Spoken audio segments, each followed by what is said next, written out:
Selamat malam, kita jumpa lagi di iNewsroom, ruang memperbaharui informasi Anda lewat berita-berita pilihan dan dialog yang komprehensif. Saya Latif Sregar. Bus yang mengangkut rombongan keluarga pengantin terjun ke dalam jurang sedalam 15 meter di Pasaman, Sumatera Barat. 2 penumpang bus yang merupakan anggota keluarga pengantin meninggal dunia, tetapi pesta pernikahan yang terlanjur dihadiri banyak orang tetap dijalankan.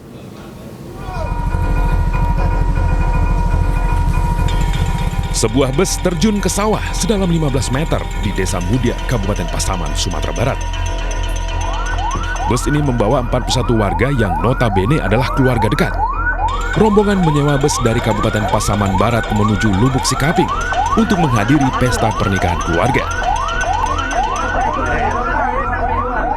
Menurut keterangan korban, pengemudi beberapa kali terlihat tidak dapat menghentikan bus. Kernet bus bahkan harus turun untuk mengganjal ban agar tak mundur saat berada di tanjakan. 300 meter sebelum terjadinya laka tunggal, itu kendaraan itu tersebut sudah hilang kendali. Itu kendaraan itu langsung terjun ke sawah. Lebih kurang dalamnya ke bawah itu sekitar 15 meter. Dalam kecelakaan tunggal ini 2 penumpang meninggal dunia, 3 luka berat, puluhan lainnya luka ringan, dan 4 penumpang selamat. Sementara seluruh korban luka, termasuk pengemudi dan kernet bus, dirawat di Puskesmas Simpati dan RSUD Lubuk Sikaping. Seorang pelaku tawuran di Kemayoran, Jakarta Pusat ditangkap polisi. Polisi juga masih memburu pelaku lain yang menewaskan seorang warga tersebut.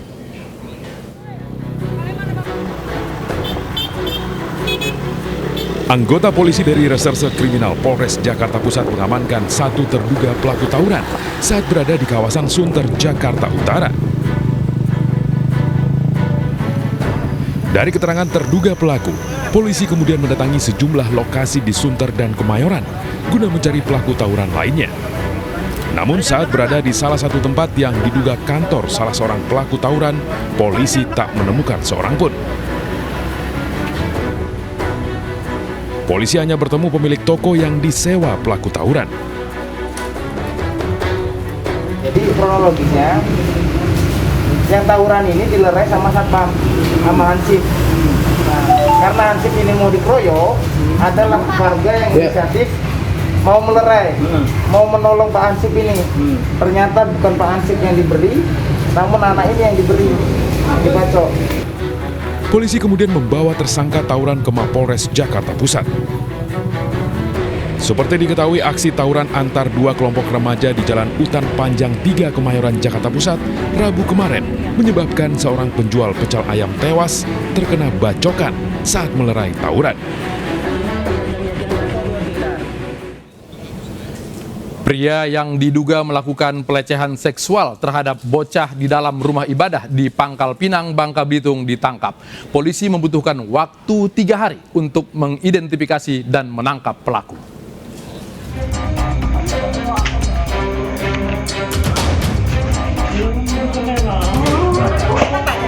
Tidak mudah bagi tim Polres Pangkal Pinang untuk melacak dan menangkap pelaku pencabulan terhadap bocah di sebuah masjid di Pangkal Pinang, Kepulauan Bangka Belitung.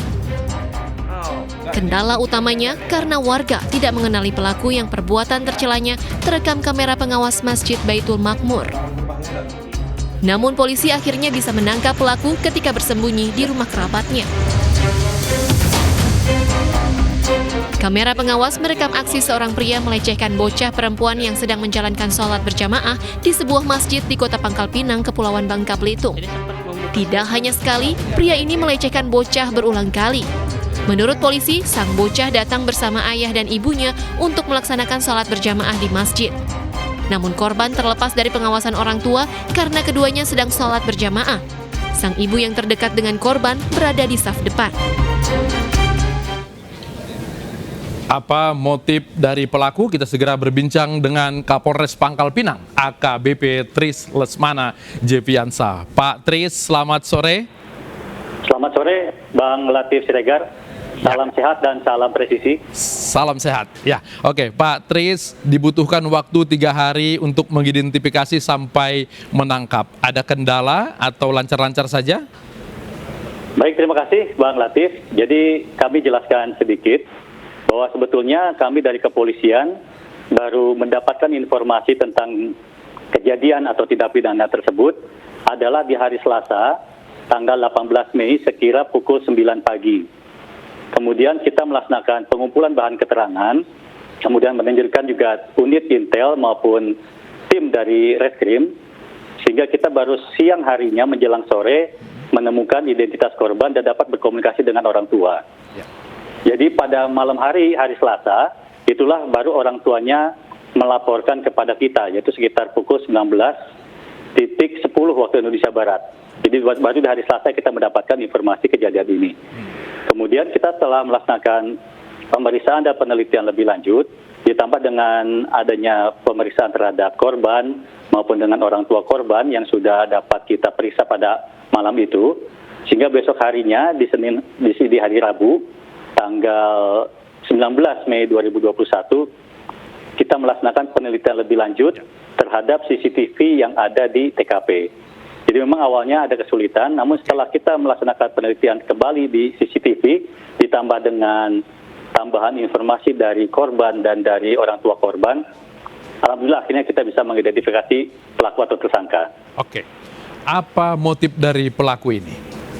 Baik, jadi untuk setelah kita mendapat melaksanakan identifikasi dan melaksanakan penangkapan di hari Kamis tadi dini hari sekitar pukul 02.00 waktu Indonesia Barat, awalnya dari interogasi awal dari pelaku atau tersangka mengatakan bahwa yang menjadi alasan mengapa pelaku melakukan tindak pidana tersebut adalah karena adanya bisikan-bisikan yang menyuruh pelaku melakukan perbuatan itu.